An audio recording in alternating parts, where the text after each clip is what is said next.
Enough noise. Quiet down already. I was enjoying life with my husband and my kind mother-in-law, but things changed after our daughter was born. He started yelling at our crying daughter and me, treating us coldly. One day, while my husband was busy with work at home, our daughter suddenly started crying loudly, but then, in a moment, when I looked away, she quietly fell asleep. However, it turned out she wasn't just sleeping.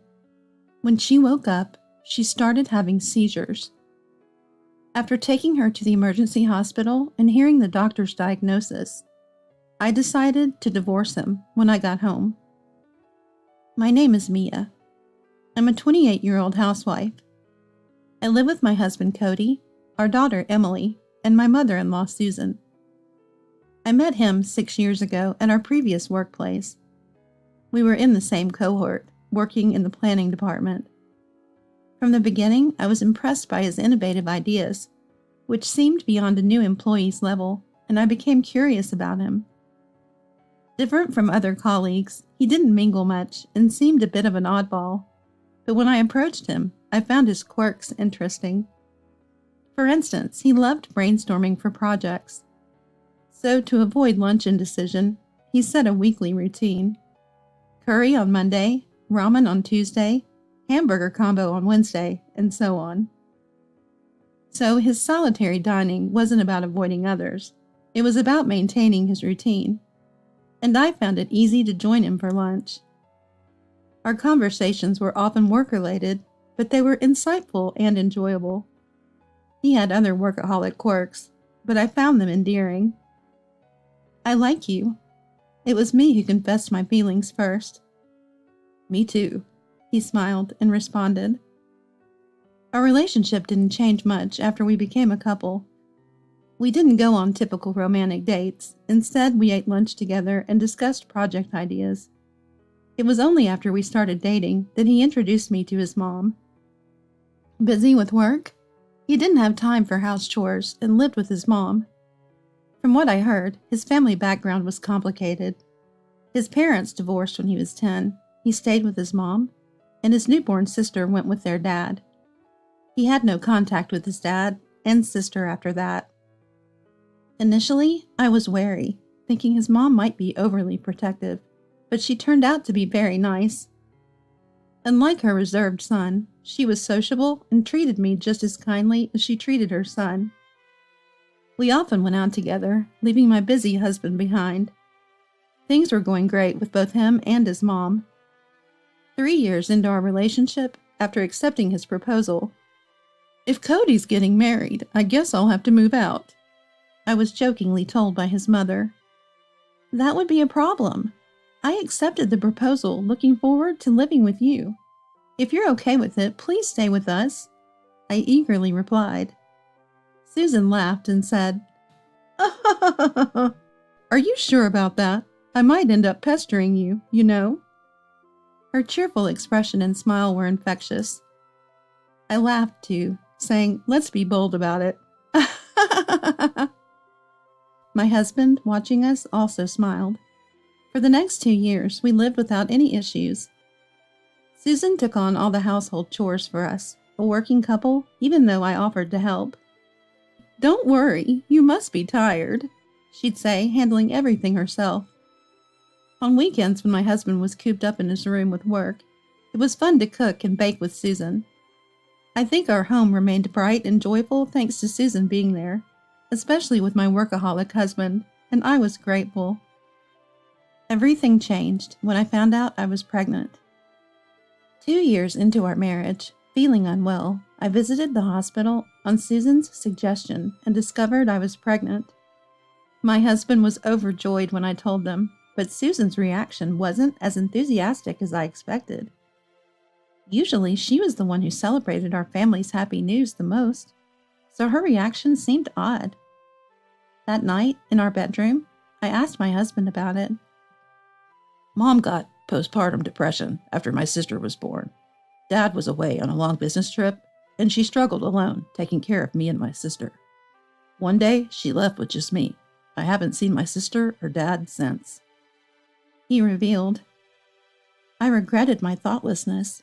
not knowing about Susan's past. Had I known, I would have told my husband first and been more considerate about how he told Susan. Seeing me upset, my husband smiled and said, "But it's been nearly 20 years since then. Mom will be fine." He encouraged me. He was right. From the next day, Susan was her usual self, maybe even more caring than before.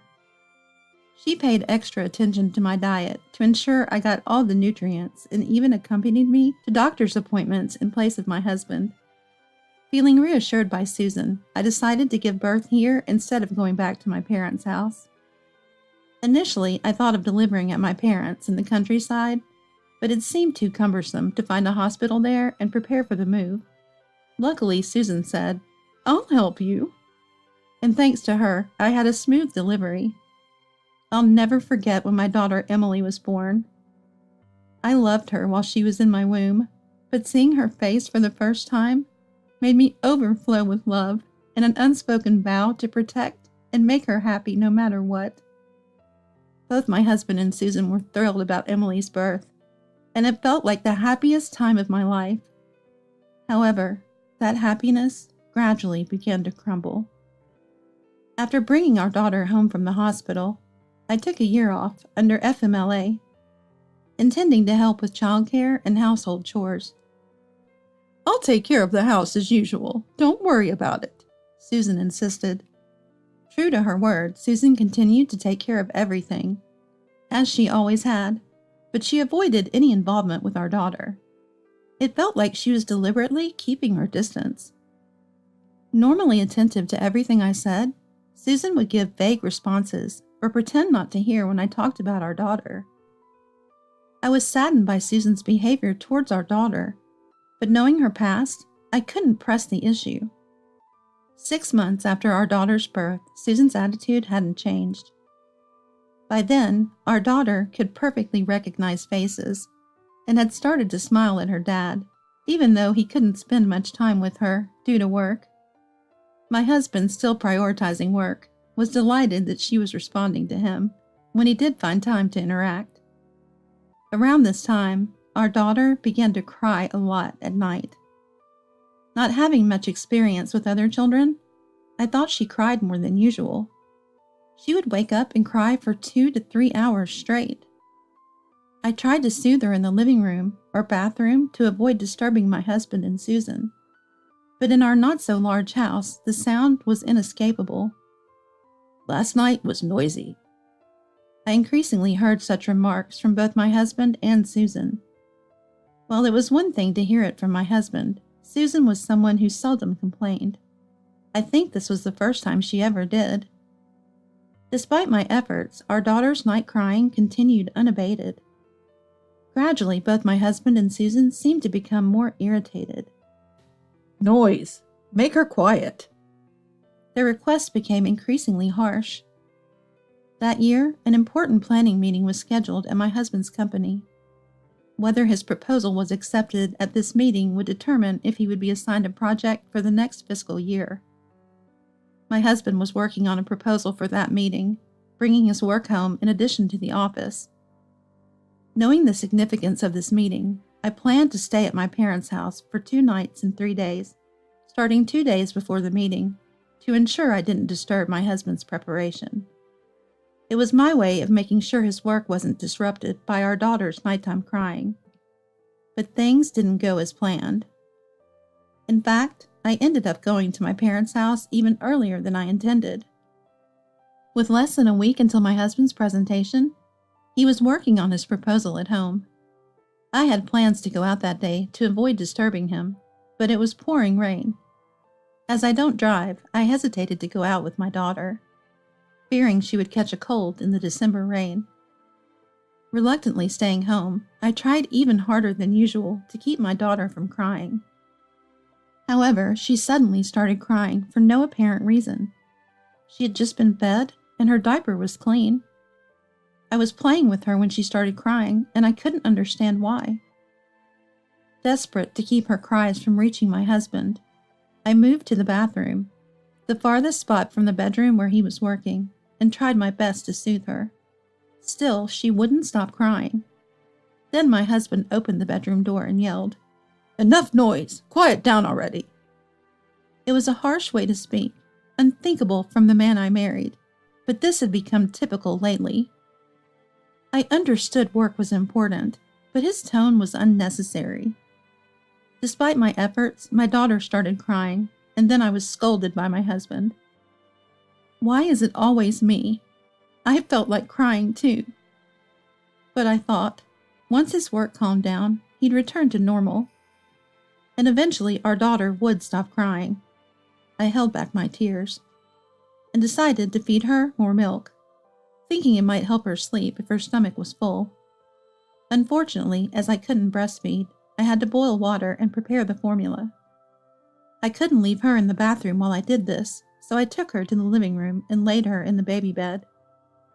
As she continued to cry, Susan, who was in the living room, frowned and said, "When will she stop crying? Cody can't concentrate on his work, and I can't stand the noise."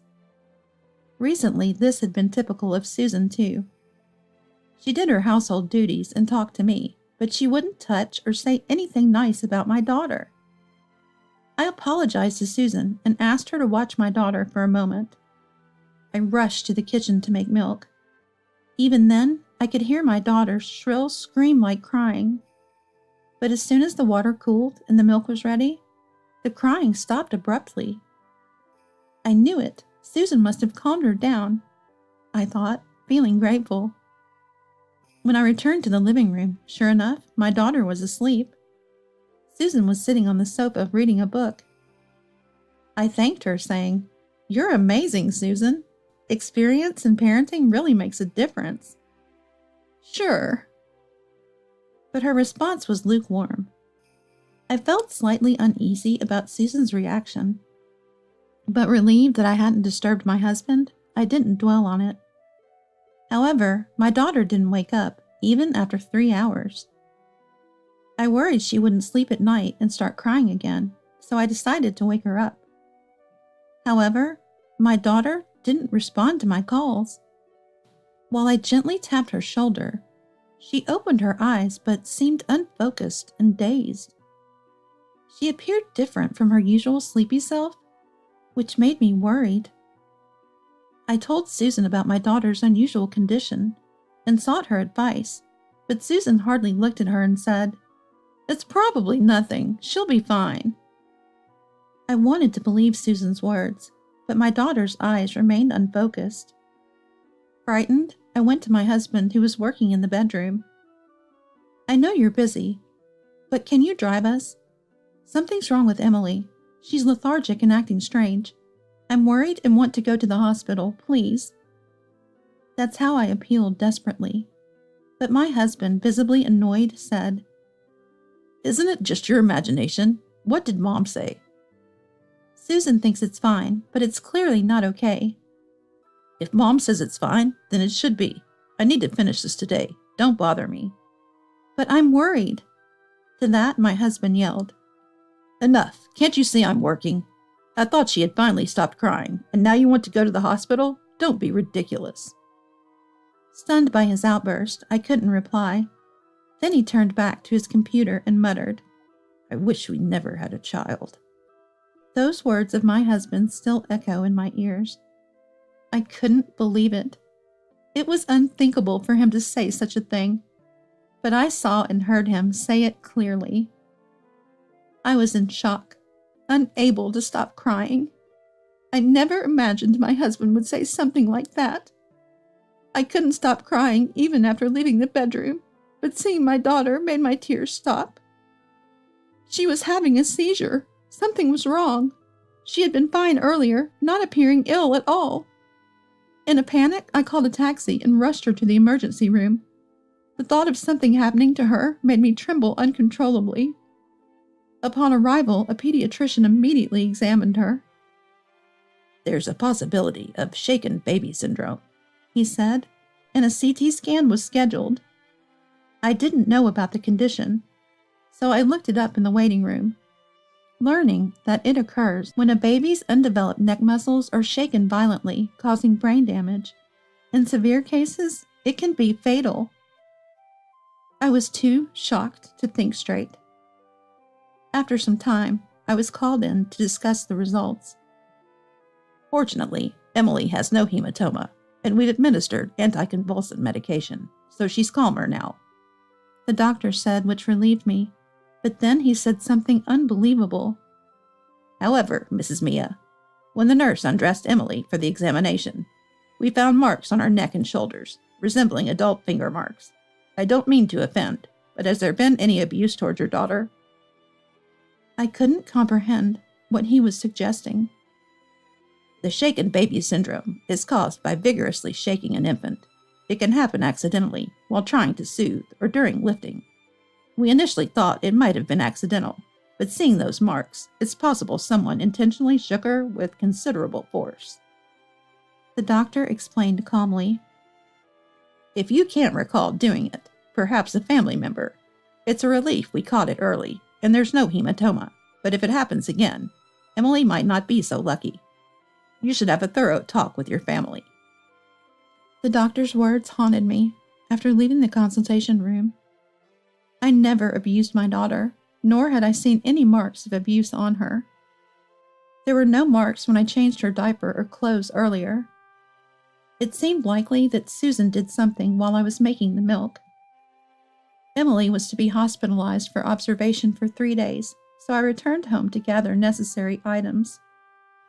Susan, did you do something to Emily? I asked, trembling. Then, I didn't do anything. Why? Susan reacted defensively. Typically. What happened? Is something wrong? Susan would have inquired, but she denied any knowledge without asking further. Please, tell me the truth, I urged. Finally, Susan admitted.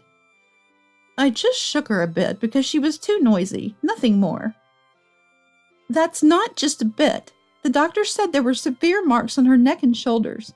You almost caused serious harm to Emily by shaking her, I exclaimed. Well, she's fine, isn't she? So what's the issue? Susan replied nonchalantly. How can you say that? I shouted. At that moment, my husband emerged from the bedroom. Can you keep it down? You're being too loud. He snapped and slammed the door. I had messaged him about Emily's seizure and taking her to the hospital, yet he didn't even ask about her condition and only complained about the noise. Susan showing no remorse for putting my daughter through such an ordeal? I thought we had a good relationship, but it turned out not to be the case. That moment, I lost all hope in them and decided to leave. I quickly gathered the hospital and my personal belongings and left the house. Fortunately, I had planned to return to my parents' house, so I grabbed the travel bags that were already packed. In the taxi heading to the hospital where my daughter was, I decided to get a divorce. It might seem like an overreaction, but for me, it was a major issue. My anger towards Susan's actions was one thing, but the main cause was my husband's behavior. I understand his job is demanding, and the upcoming planning meeting could greatly affect his workload for the next fiscal year. However, that doesn't justify neglecting our daughter's emergency hospital visit and admission. It's not a life or death job, and he's not the only one who can do it.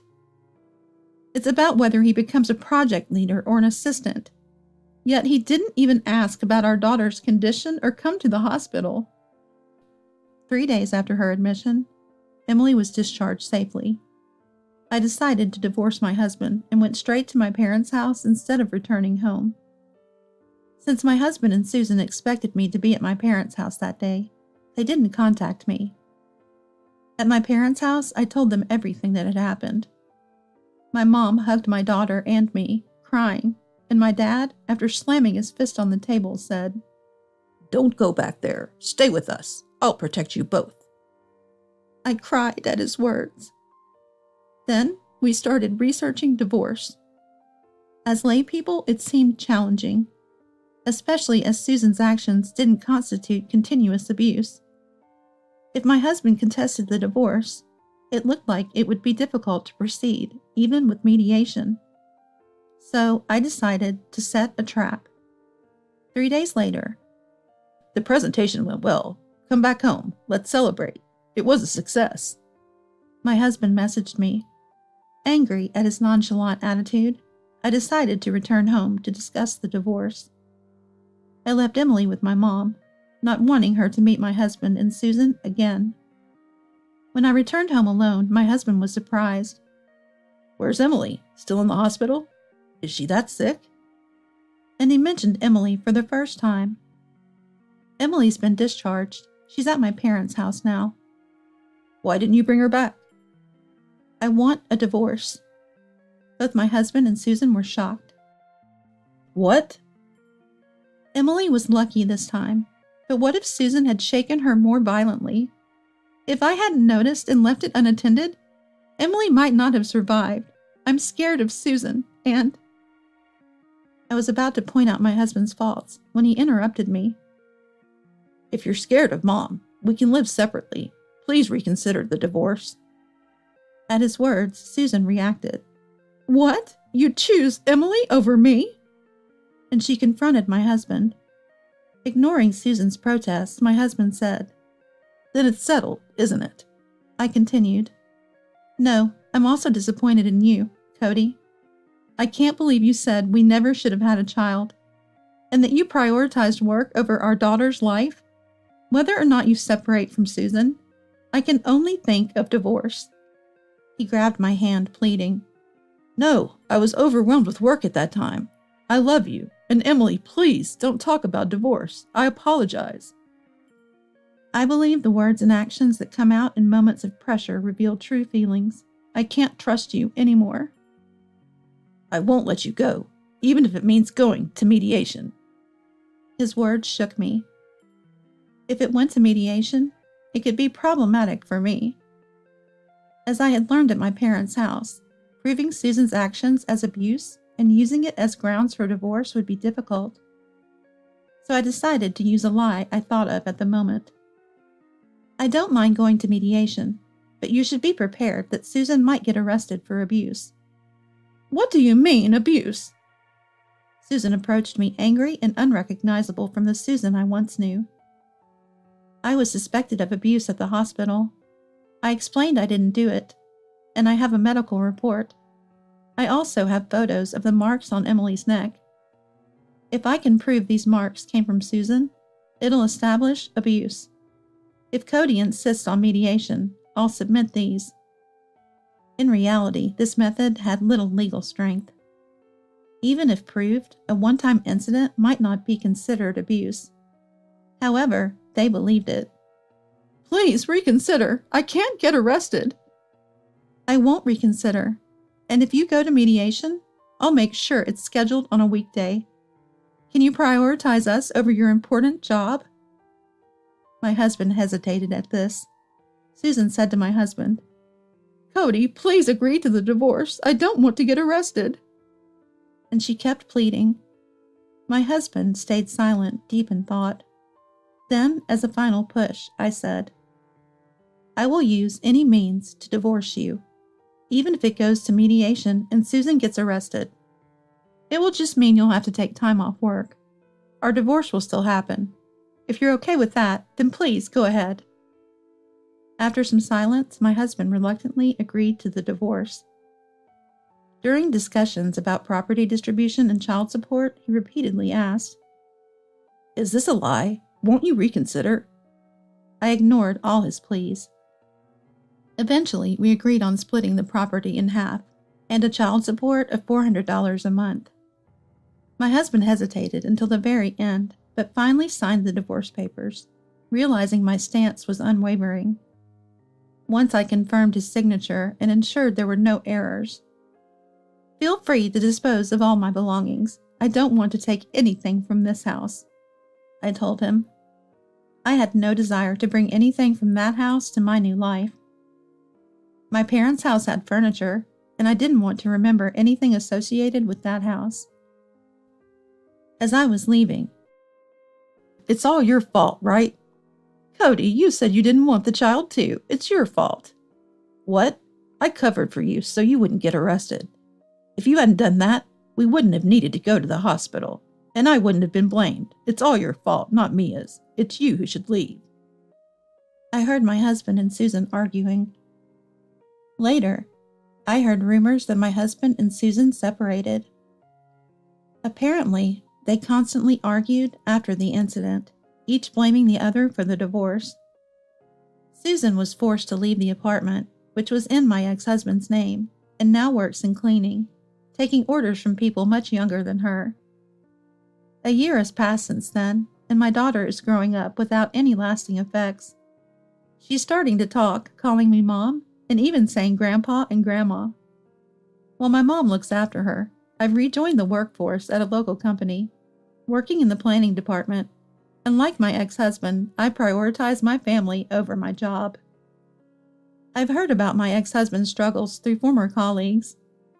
Unaccustomed to living alone, he couldn't focus on his work, and his project faltered. Eventually, he was removed as project leader and transferred to the Human Resources Department. Ironically, while he was demoted from the planning department, I, who prioritized my family, was assigned to it. My work is going well. I often come up with great ideas while holding my daughter on my lap, resulting in successful project proposals. Also, my personal life is thriving. I've been getting along well with a single father from my workplace. We initially bonded over talks about our children, and now spend weekends together with our kids at parks and amusement parks. His 3-year-old son has taken a liking to me and plays well with my daughter. He treats my daughter kindly, and I hope to continue this relationship.